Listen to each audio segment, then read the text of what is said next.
Hey everybody, it's Chamber Matt from the South Kitsap Chamber of Commerce.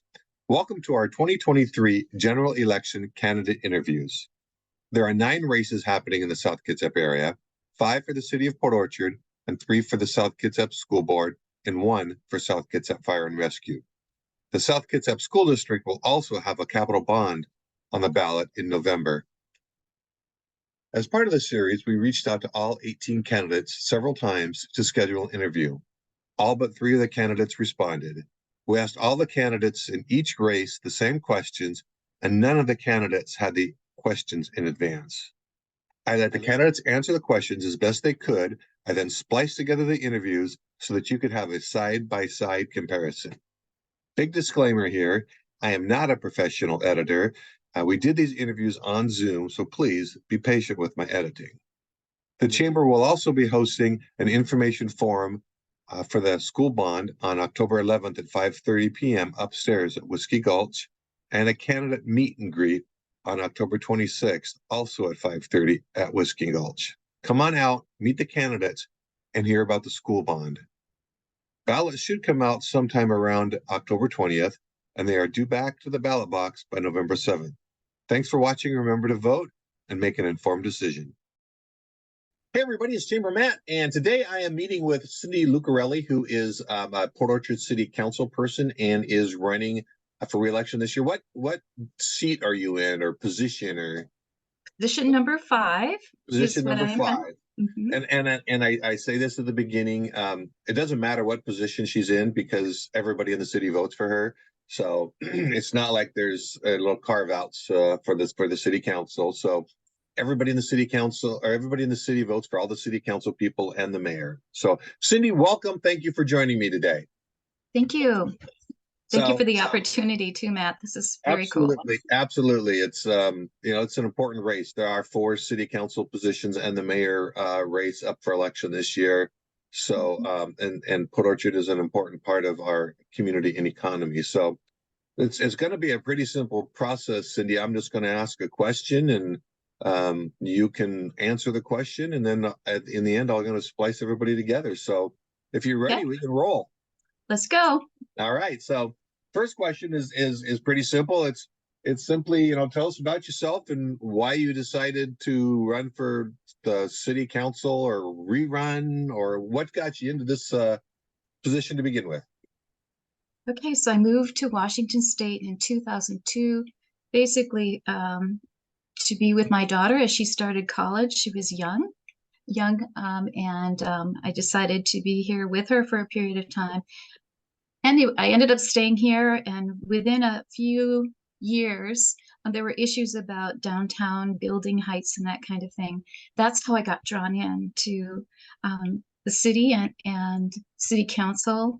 I attended meetings for years before I actually ran for the council position, because I was interested in affecting what was going on here. So I've been on the council. This is my 12th year, and I am running again because we're in the middle of such important changes in Port Orchard. I think we're transitioning from a small, rather sleepy city to one that's changing in growth by so much that we have to be at work to plan for and accommodate the future. I love this town. I love our events. It's just, I live close to downtown. I'm very involved, and I love my work. All right. So cool. You mentioned growth, and that's a hot topic. And so a couple of my questions, obviously they're going to deal with that. And the first one is it's a 2-part question. The first part is simply, tell us about the Growth Management Act. What is the Growth Management Act? The Growth Management Act is something that Washington put in place, and specifically in our area, to plan for the future, to plan for how space is used. And what we are working with is we have areas that are dedicated to growth, areas that are dedicated to remaining green space and rural. And that is part of what we have to work with all the time in considering our zoning, where our growth is going to take place. Washington State is unique in some of the terrain that we have to work with. And we have critical areas that have wetlands and that kind of thing. We have a unique situation where we're basically a small area surrounded by water, tall hills and mountains, and all of that was planned for, the growth was planned for back in the day that we have to work around right now. So that is part of what restricts us compared to, say, other regions in the US, of where we can expand, and what our resources are and what we have to protect. So, Cindy, before you go on any further, because I can see where you're headed with this, or because that's part two of my question. Oh, I'm sorry. No, that's okay. What role does the Growth Management Act play in the planning and development within the city of Port Orchard? And, what can the city do to bring our infrastructure up to speed? So that's a two-part follow-up, two-part to a two-part question. But, growth management and now the planning side of things. Right. So it's pretty involved, and it's something that we're working with all the time, is how much room do we have as a city to grow, to expand our boundaries? That's something that's been decided for us. We can only go to the certain areas that the boundaries have been established ahead of time. That will take annexation, and annexation is done by the occupants, the people who live in certain areas that have to request to be annexed into the city.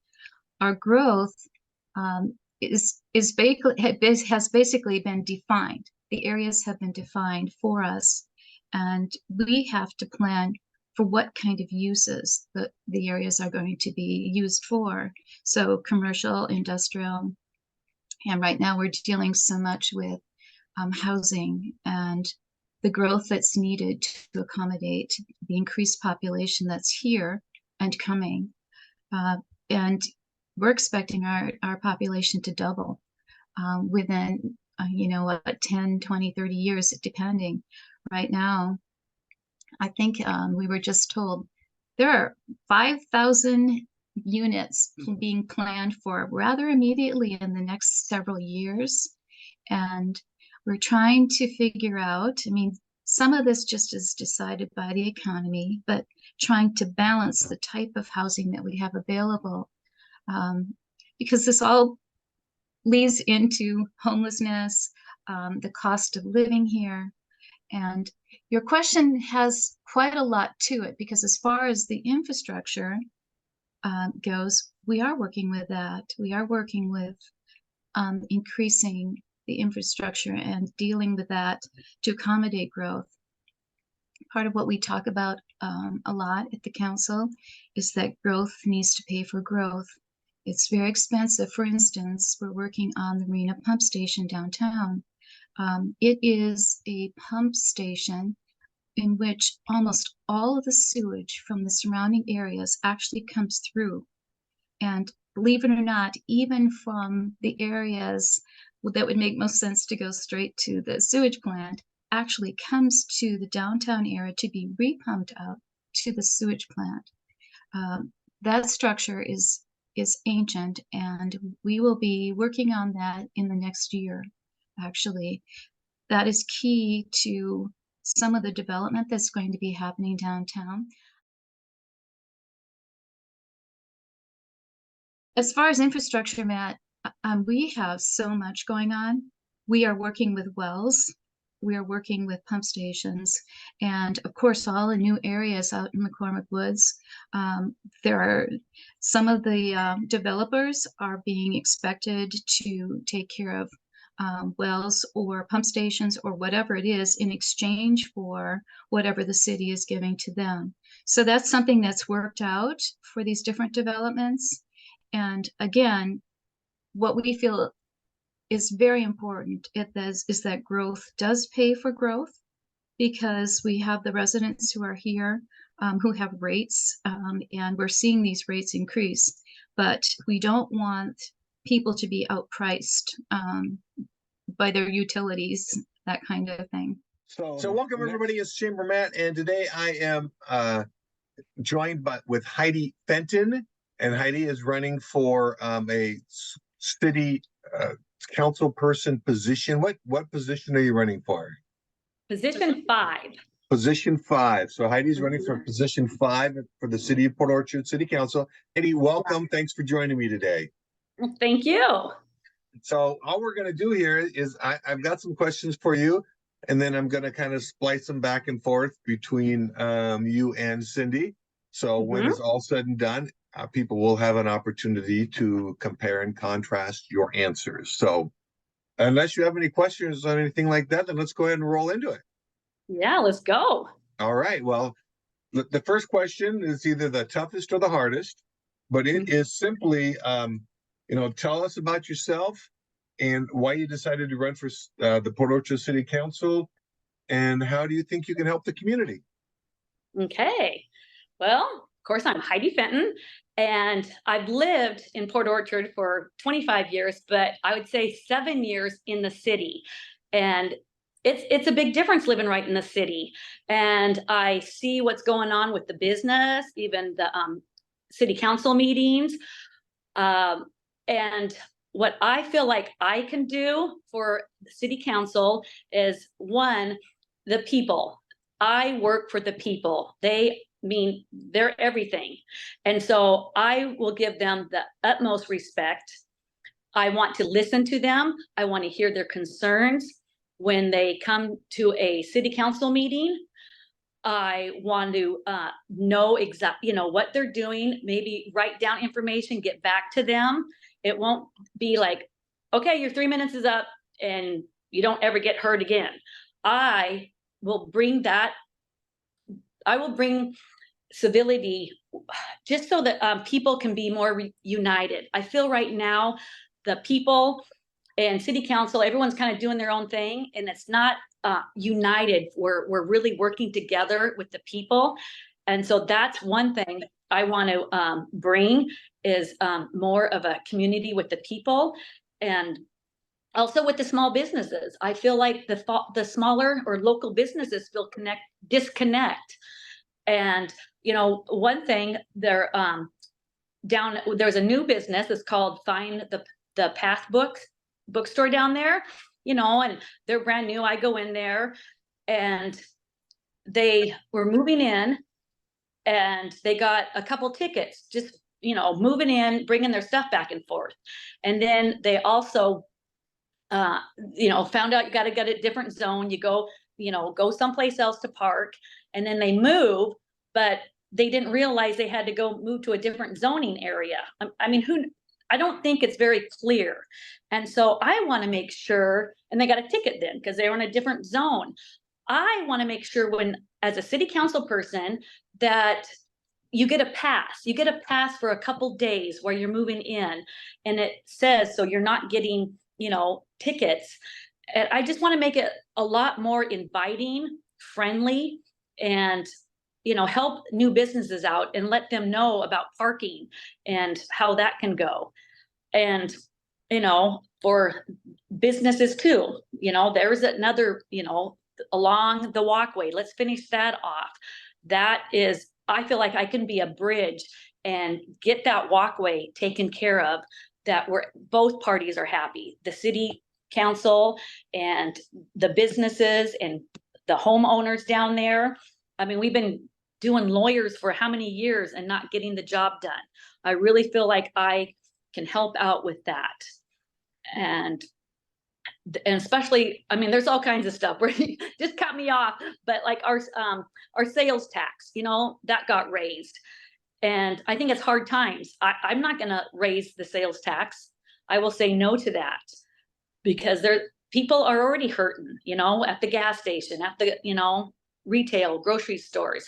And I'm going to look at a budget, and I'm going to see where are we wasting money, or if we're not using very much in one aspect, let's put it in another aspect. I really feel like we can take the budget, the city budget, and narrow it down even better, that where the people are getting more benefits, for for their buck.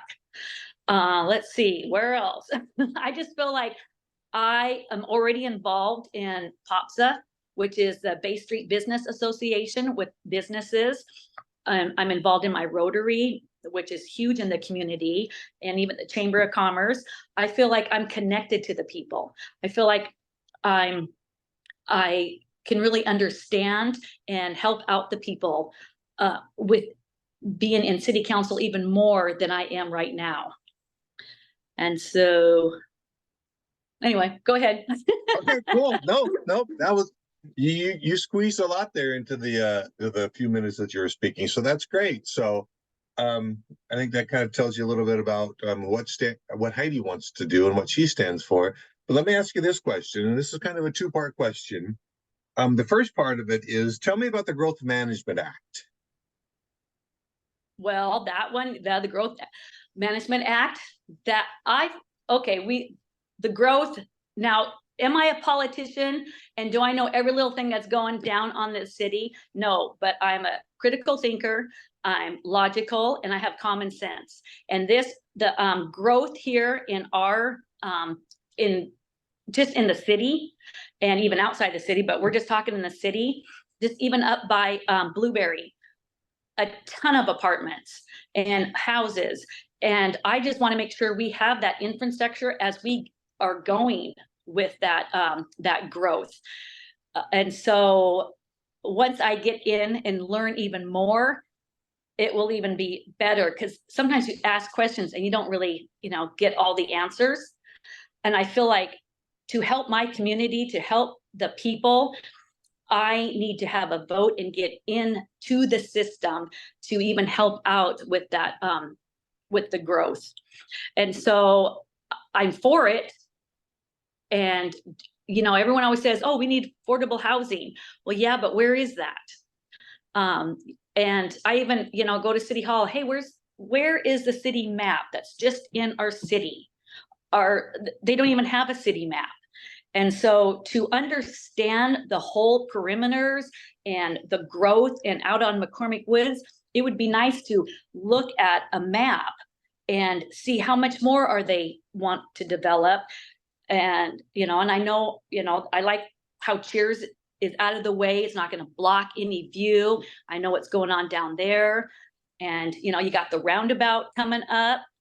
That's a tough one right now. They started that right at the end of summer, beginning of school year. And, I don't know when they're going to do the apartments, but I know they only did that roundabout because of those apartments right there, because that light right there didn't have a problem. It was more like people coming into Bay Street and then maybe going back up again. So that's an interesting roundabout, because I believe that was only put in because of the apartments are going right there. And I'm not sure when those are going in.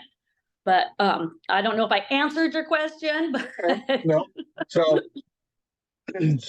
the part two of that question is, and this is a little bit more complicated, Heidi, what role does the Growth Management Act play in the development and planning within the city limits of Port Orchard? And what can the city do to bring the infrastructure up to speed? Well, I think they play a huge role.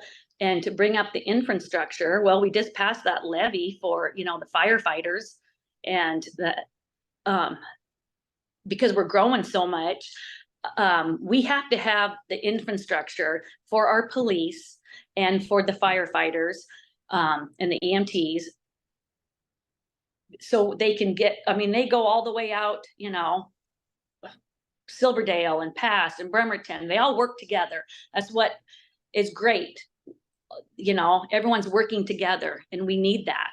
It can't just be in the city. But our infrastructure, now I heard like 20 years ago there was a cap on it, but I don't think that is enforced. And so it will be interesting to really see the the builders and how, where outside, how far are they going? How many apartments are we really bringing in here? And can our schools accommodate all the kids? I mean, that's a huge factor right there. We're not going to be getting any more schools, but we want to we want to fix the infrastructure of the buildings to accommodate more kids. And so, you know, you got to sit down, and I can't just tell, I don't think I could just tell you, oh, the infrastructure is going right now.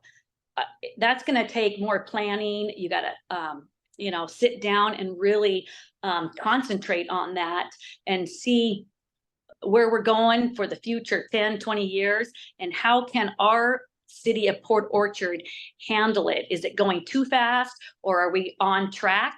And so I don't know, there's a lot to that.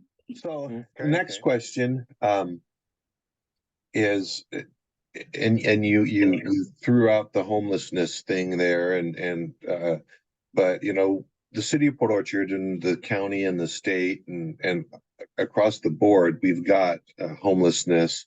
There's increasing public safety issues. There's a lack of affordable housing, infrastructure needs, which you kind of talked about, increased development, inflation.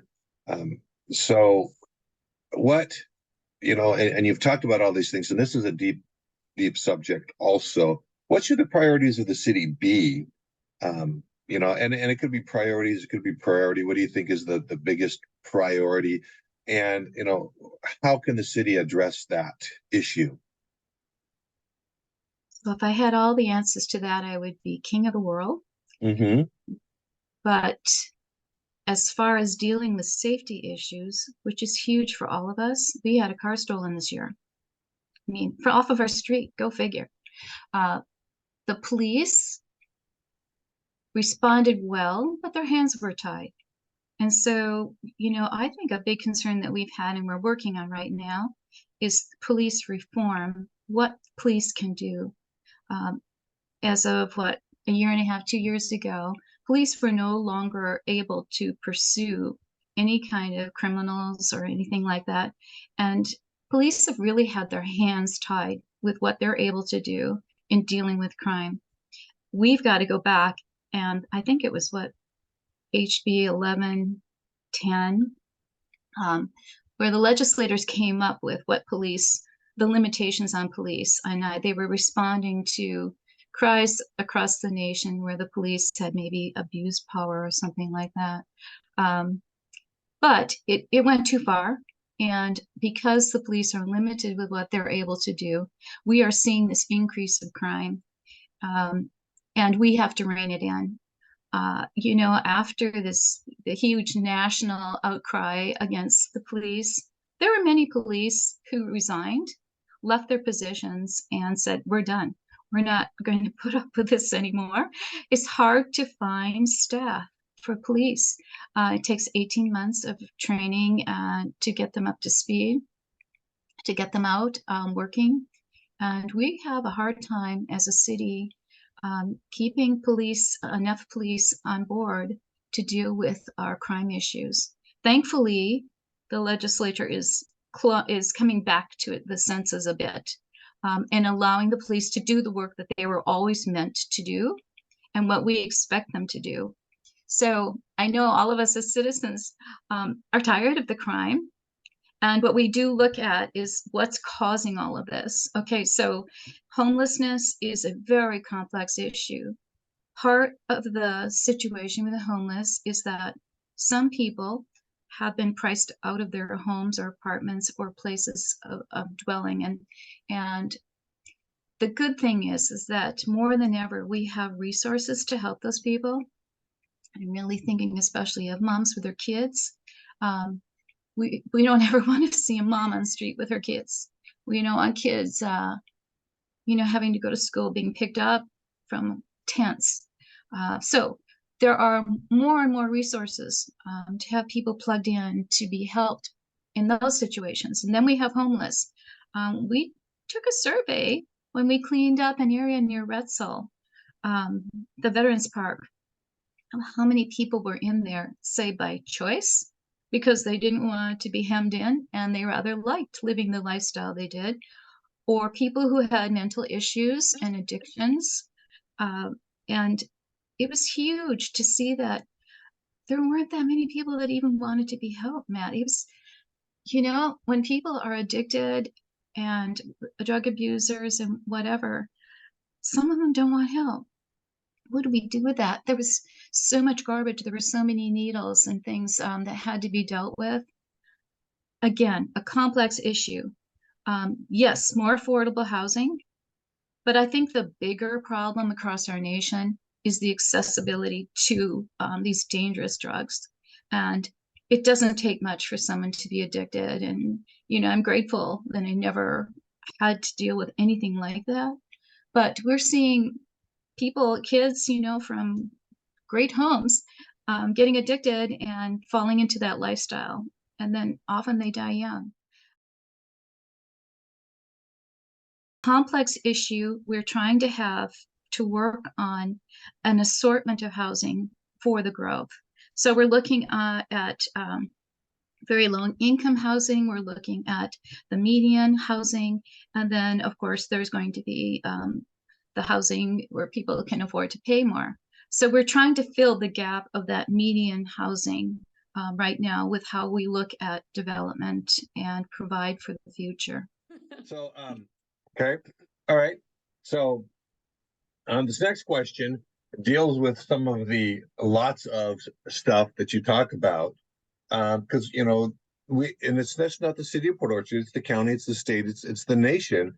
We have homelessness, increasing public safety issues. There is the lack of affordable housing, infrastructure needs, increased development. We have inflation. What should the priorities of the city be, and how would you address those issues? Okay, well, you definitely you gotta hear what the people, what are their concerns. The people are number one.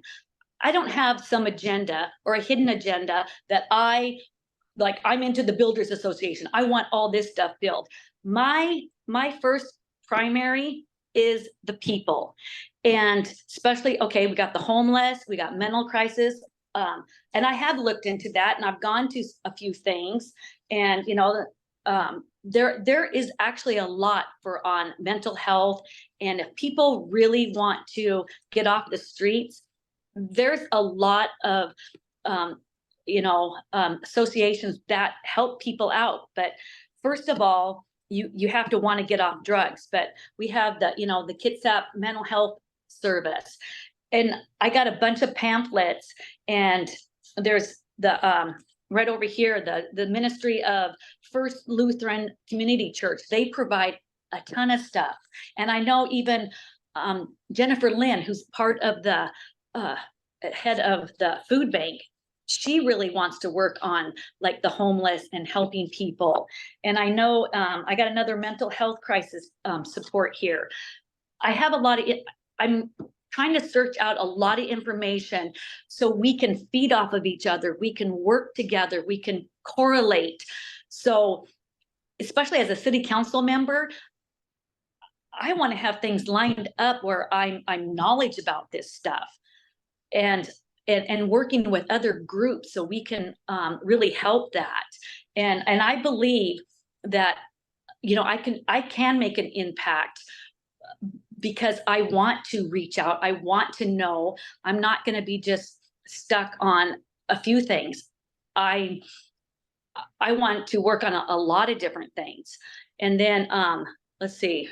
Tell me another thing that was on that. Okay, so that was the. Heidi, what do you think is probably the largest issue facing the city of Port Orchard? What if you were to name one, and you spend a lot of time on the homelessness and the mental health thing, do you feel that that's the highest priority and the biggest problem facing the city of Port Orchard? I think there could be a lot of stuff. I mean, I think that is definitely a big one. I do. I really do. And yeah, because we've had some, major, homeless camps, and it affected, a neighborhood really bad. And so, no, I think that's a huge thing. But also just with our, our economy and making sure, for how are the families doing, and then you got, you got so many bills, and I don't want to raise, I'm still kind of seeing how is this with, the water bill and the sewer, you know, it went to small, medium, large, and I'm still kind of, you know, out to see how that's working. And I'd like to know, even with a big family or, you know, businesses, I know the businesses weren't very happy about that. I mean, there's so many issues. It's kind of hard just to pinpoint, oh, I think this is our biggest one. You know, roads is a huge one, and making sure, you know, we don't have potholes and there's, you know, they're running smoothly. And so, you know, the infrastructure with just roads and, you know, houses still. So I don't know. I think there's a lot. I guess can't just pinpoint just one thing. I'm not going to let this growth thing go quite yet. Yep. Yep. And, you know, so I would like your response to this statement. If somebody says, we don't need any more apartments or housing developments in Port Orchard, how do you respond to that? It's just not true. It's not true.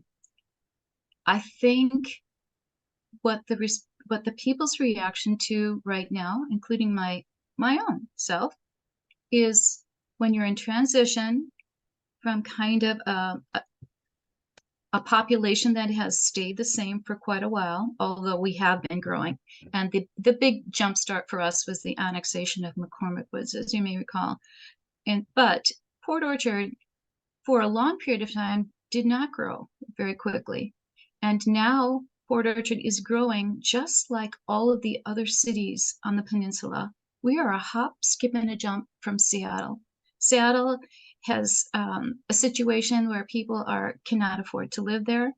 And with people working from home, they're over here. They're coming over here for a better lifestyle. They're coming over here because they can work from home here and maybe pop into Seattle occasionally. So we're accommodating all kinds of growth here. And we're back to how do we deal with it? And I think what we're going to have to do is, again, it's the transportation probably issue that's has everyone's attention right now. So including the new roundabout going in down on Bay. I've been in that line, and you know, all of our lives are being affected by that wait. I am hugely concerned by some of the businesses there, where people are choosing to go somewhere else because they can't stand the wait. So I'm concerned about getting that roundabout done as quickly as possible. Again, Bunny Trail, we have to work on our Bethel corridor, which we are incrementally. The expense of roadways is so expensive now that we have to take them in phases. And we're limited by the regulations handed down to us from the state, and Department of Ecology, etc. So I'm constantly blabbing on because one thing so leads to another. So the people, let's go back to their response of we don't need any more apartments. Well, you know what? We're not in total control of that. Part of it is the economy is driving. I think that things will slow down coming up in the future. Every city is dealing with this. And across the nation, you can see it. We have more and more people moving into the US. We're going to be seeing growth. And quite truthfully, things have changed a little bit. It used to be that households would be, you know, the family and maybe extended family, whatever. Many households now, I mean, families have 2 households, and that means more housing. We're having a lot more people moving into the US as a whole. We can't put our heads in the sand and say that we don't need more of something. The economy will actually drive that. More apartments will not be built if the apartments we have now are not full. At some point, that supply and demand, you know, balances each other out.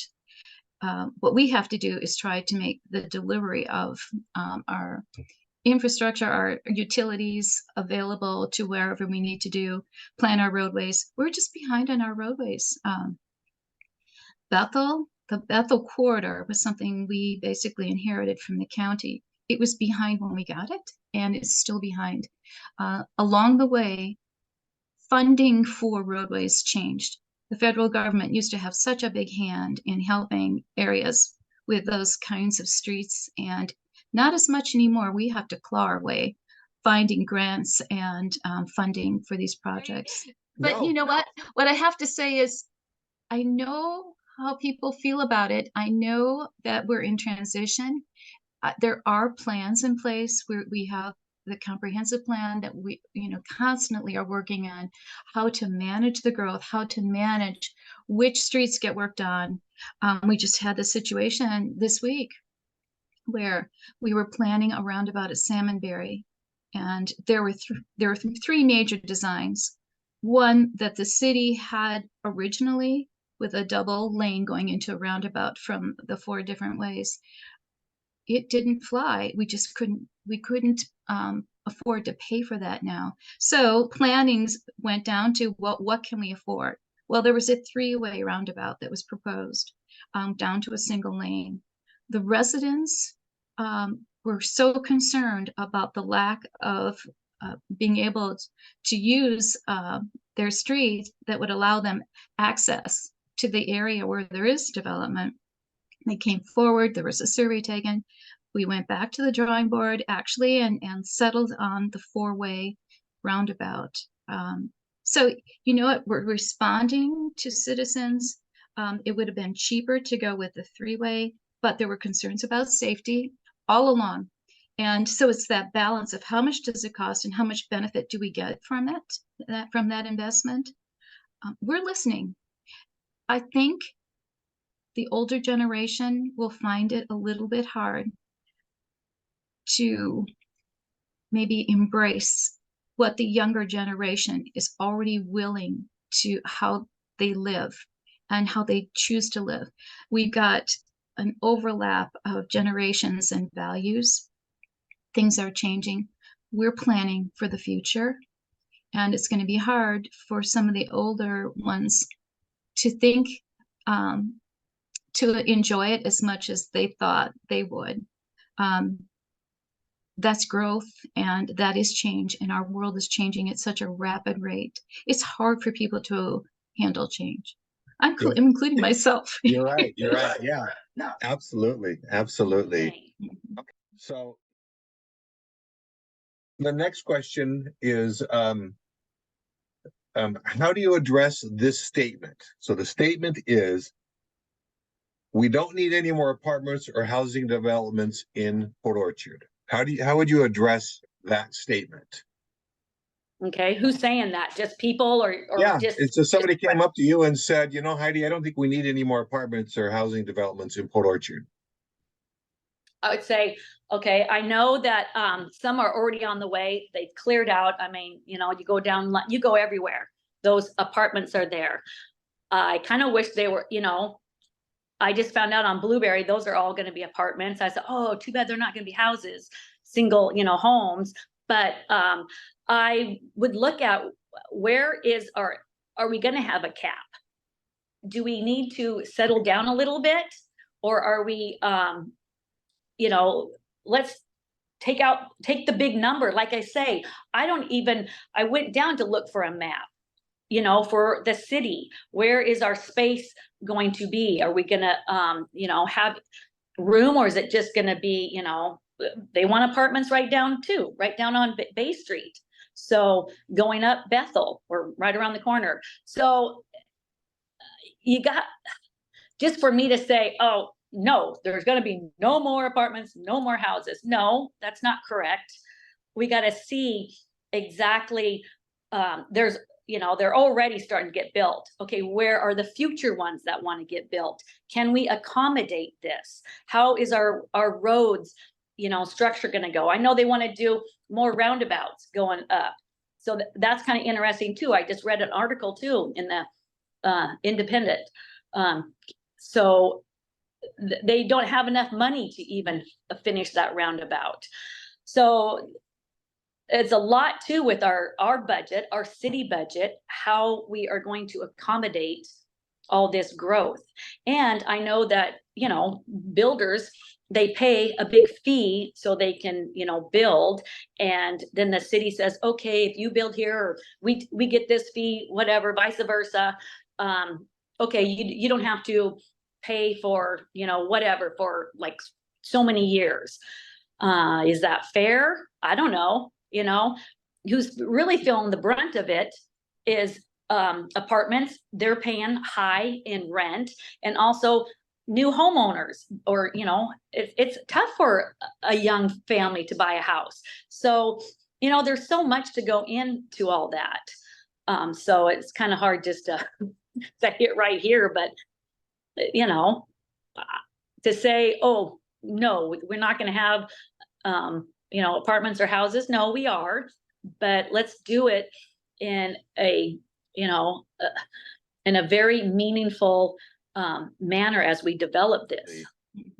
So we're almost done, Cindy. So the next to the last question, and this one is a question that is near and dear to the businesses and to the Chamber of Commerce, but you know, what role does the city play in economic development, and how can the city help local businesses become more successful?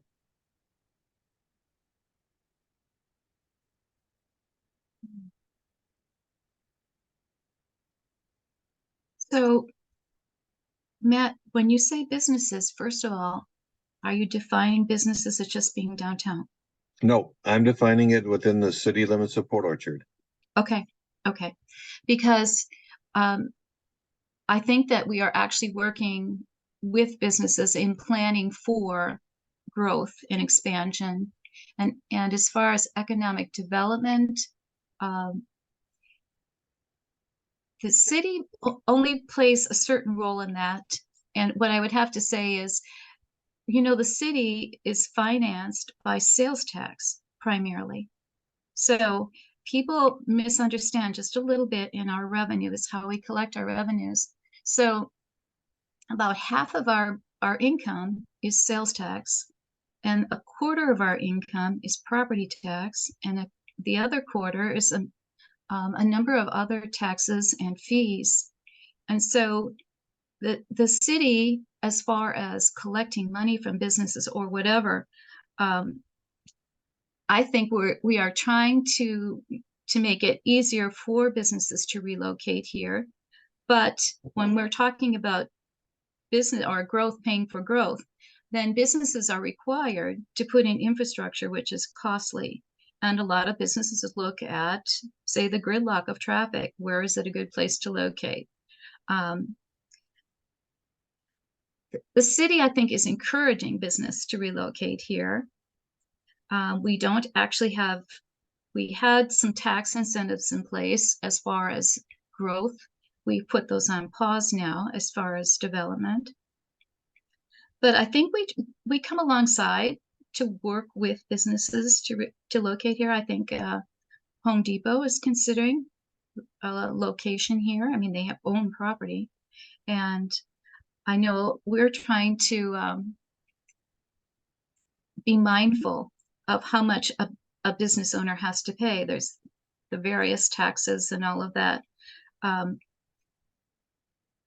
That's a complicated question because there's so much area of growth, and a lot of it the city basically lets go of after a point. You know, businesses make their way. I don't think we're trying to hinder growth in that area in any way. I look at Gig Harbor and how they've managed to have a historic downtown area and then their expansion in their uptown area. Here I am blabbing again. So complex, Matt.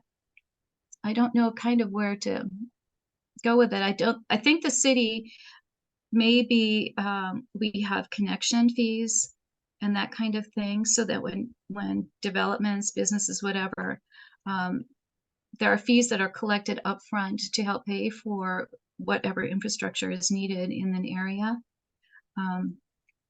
I don't feel like I'm answering your question very well. Nope, that's okay. I'm just wondering, you know, I guess part of it is, does the city have a responsibility to help businesses be successful?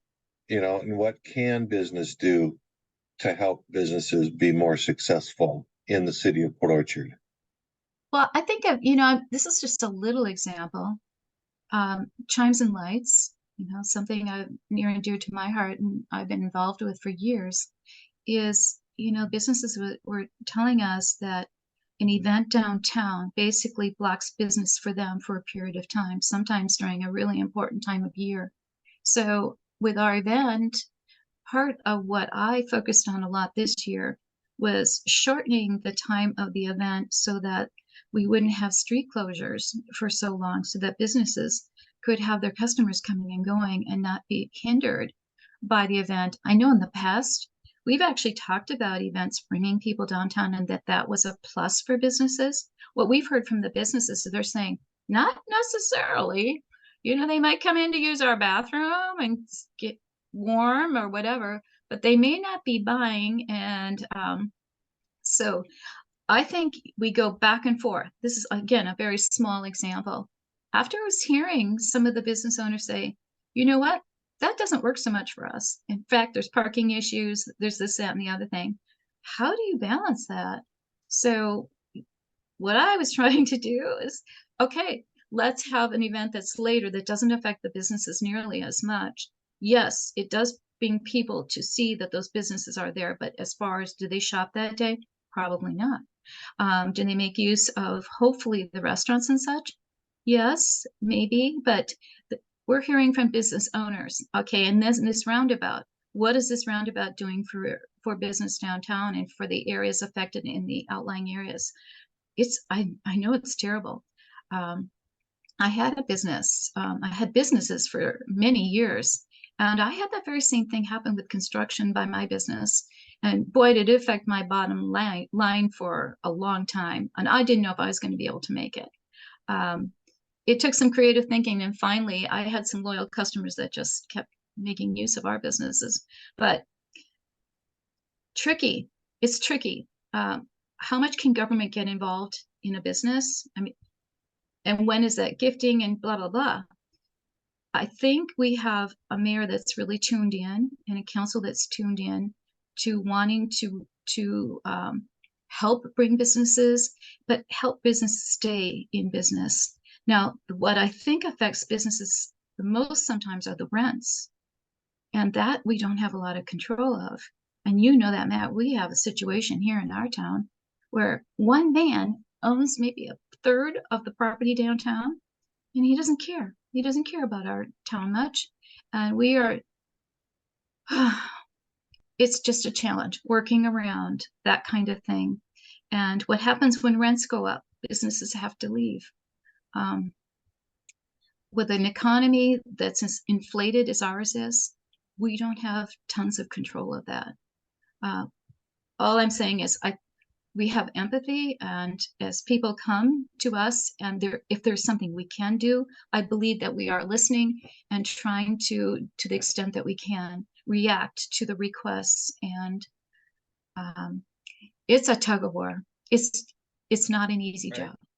All right. So the next question is coming from the Chamber of Commerce standpoint, and that is simply, what role do you see the city playing in economic development, and how can the city help local small businesses become more successful? Well, I did say make it business friendly for them. Give them a pass when they move in, so they're not getting a bunch of tickets, for parking. And come down and make sure they know, come up, either a city council member comes down there or the mayor, introduce also. And I think you guys do, the Chambers does a great job when new business comes up. You give them a ribbon cutting, and you guys are very valuable when it comes to that. Now, but for the city, the city can do a lot of stuff to make it more business friendly. And so, and like this same business, there was already a pre-sign up there, and they were just putting their sticker and their name logo on there. Well, they had to pay to put the sign's already there, and yet they had to pay to put their own, wording up there.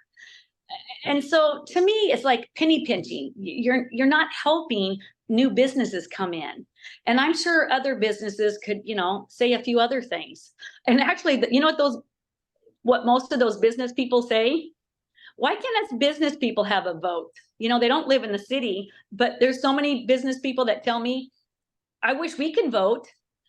And I'm sure that's probably, I don't know if that could ever change, but that's one thing. They wish they had more of a say so in the community. And I think just working together and making sure they feel just as valuable and validated just as people do when they come to and have concerns going to the city council meetings.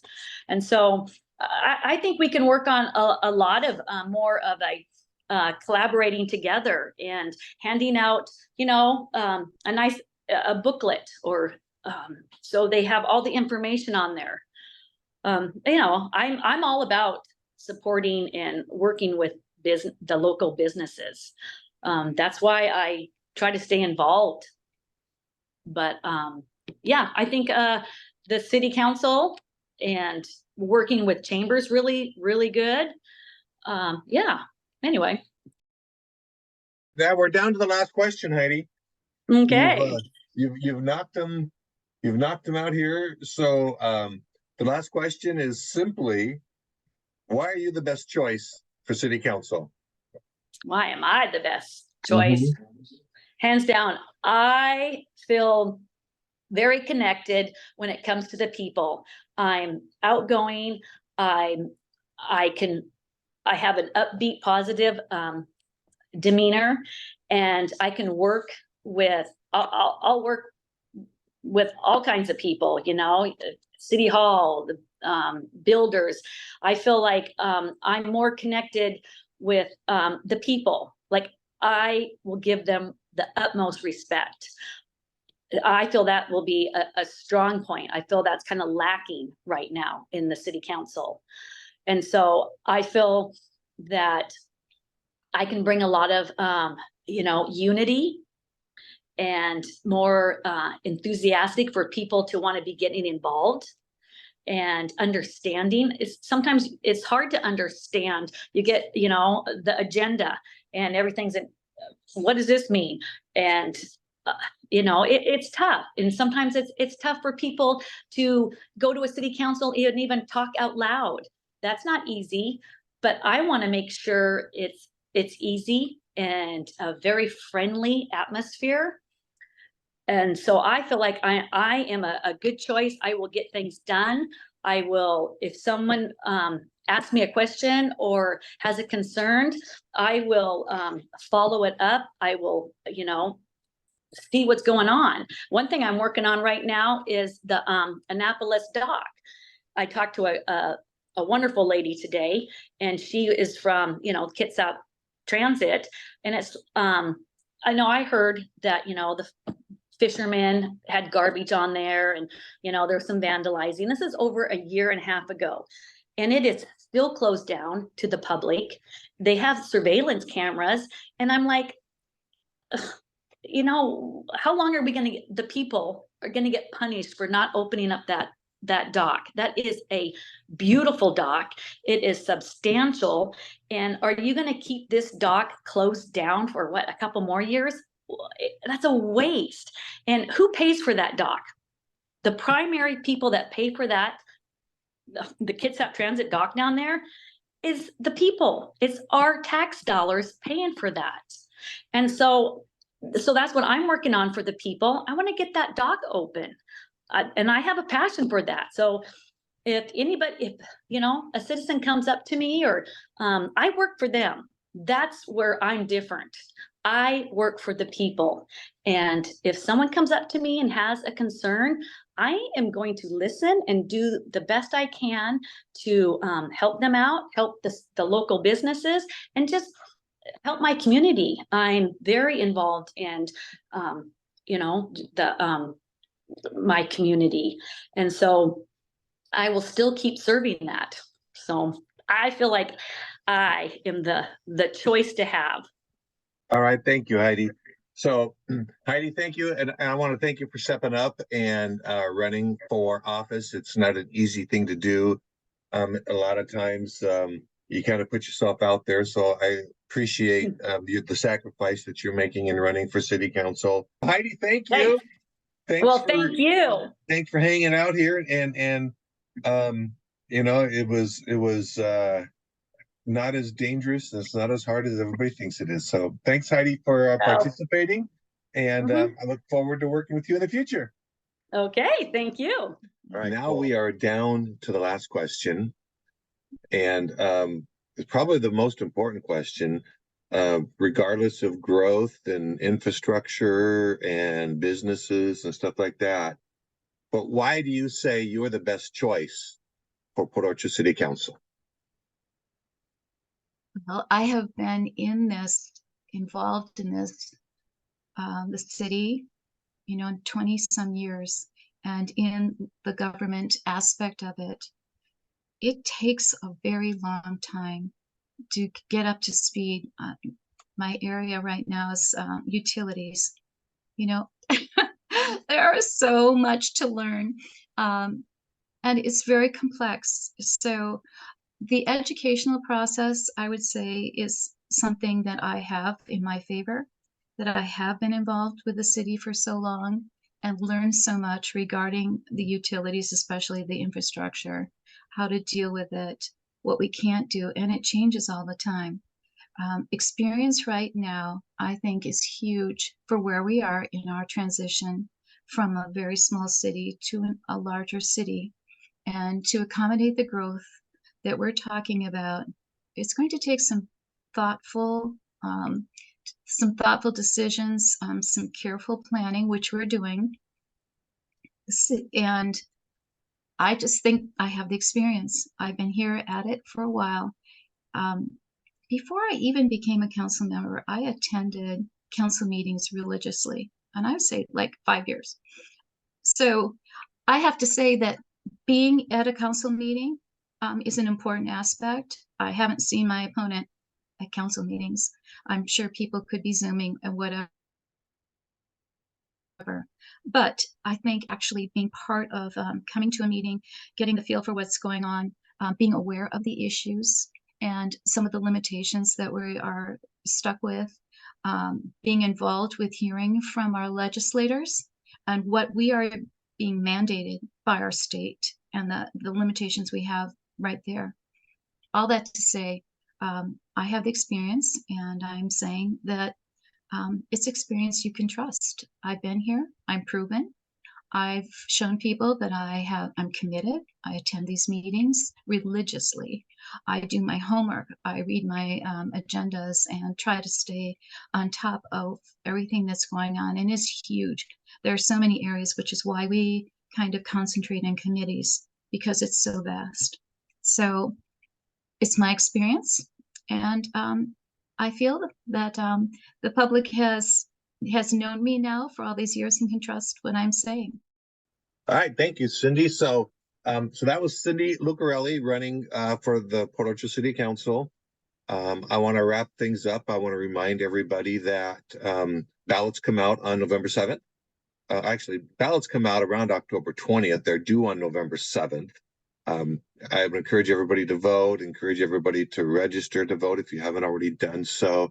Make an informed decision. Watch the entire series of videos. There are 5 positions in the city of Port Orchard that are up for election this year, 4 other positions in South Kitsap that are up for election this year.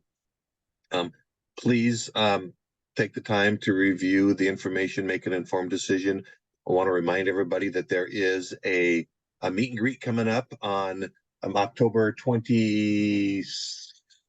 October 26th is for the meet and greet for the candidates at Whiskey Gulch, and it's an opportunity to meet them and ask them questions personally if there's something that is a burning question that you have. So Cindy, thank you for joining me today. Good luck. And you've only got what do we got?